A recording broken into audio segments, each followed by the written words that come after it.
अनुप्रिया पटेल जी, स्वागत है आपका आज तक पर। अभी तक के अनुमानों के मुताबिक एनडीए की प्रचंड जनादेश के साथ सरकार बनती हुई दिखाई दे रही है।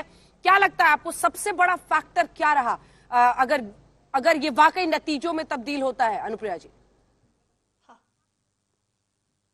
ये नतीजों में तब्दील होते हुए आप 10 मार्च को देखेंगे। हम पहले दिन से कह रहे हैं, चुनाव के शुरुआत से कह रहे हैं कि एनडीए की सत्ता में जानदार वापसी होने जा रही है। आज आपके एग्जिट पोल्स के आंकड़े भी इस बात की ओर इशारा कर रहे हैं और इसके कई कारण हैं। इसका सबसे बड़ा कारण है कि हमने एक बेहतर लॉ एंड ऑर्डर व्यवस्था कायम की है। दूसरी बात, हमने बहुत सारी गरीब कल्याण की योजनाएं जो चलाई। आजादी के बाद आप समझिए कि बहुत सारे ऐसे परिवार हैं जिन्होंने शायद पहली बार किसी योजना का लाभ स्वयं तक पहुंचते हुए देखा है।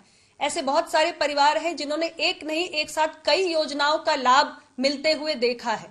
और टेक्नोलॉजी अडॉप्शन की वजह से एक भ्रष्टाचार पर और बिचौलियों के इन्वॉल्वमेंट की जो एक प्रवृत्ति थी उस पर भी रोक लगी है।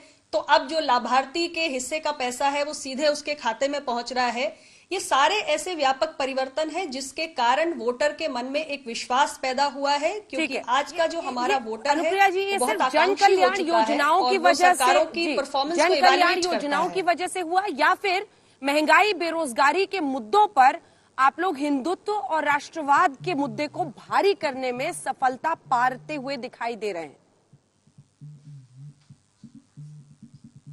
देखिए, मैं ये नहीं कहूंगी कि सोसाइटी में एक ऐसा सेक्शन है जो हिंदुत्व के या मुद्दों को महत्व नहीं देता है, लेकिन कुल मिलाकर जब हम एक वोटर की मानसिकता को देखते हैं तो वो ये समझना चाहता है, वो ये तुलना करना चाहता है कि विभिन्न सरकारों के कार्यकाल में उसके जीवन में क्या बदलाव आया है। ये सबसे महत्वपूर्ण बात हो चुकी है। आज का वोटर आपकी परफॉर्मेंस को देखता है और तुलना भी करता है। तो कहीं न कहीं इस सरकार का एक सवाल में जल्दी से ले लेती हूं रहा है, उसमें अनुप्रिया जी, एक सवाल हमने 5वें चरण का आंकड़ा सामने रखा एग्जिट पोल का। प्रचंड तरीके से आप लोग उसमें भी भारी बढ़त के साथ आगे बढ़ती हुई दिखाई दे रही हैं। 5वें चरण में एक तरफ केशव प्रसाद मौर्य सिराथू से, जिनके नामांकन के लिए आप गई हुई थी, आपकी छोटी बहन उनको टक्कर देने की कोशिश वहीं से कर रही थी, पल्लवी पटेल।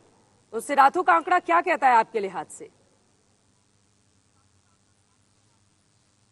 देखिए, मैं पूरी तरीके से आश्वस्त हूं। एनडीए गठबंधन के अन्य प्रत्याशी भी जिस तरीके से विभिन्न चरणों में सपा गठबंधन के प्रत्याशियों से ज्यादा बढ़त बनाए हुए हैं और अपनी सीट जीतने जा रहे हैं, सिराथू पर भी केशव प्रसाद मौर्य जी जो एनडीए गठबंधन के प्रत्याशी हैं वो जोरदार तरीके से सीट को जीतेंगे। चलिए, बातचीत होगी। बहुत धन्यवाद आपका हमारे साथ जुड़ने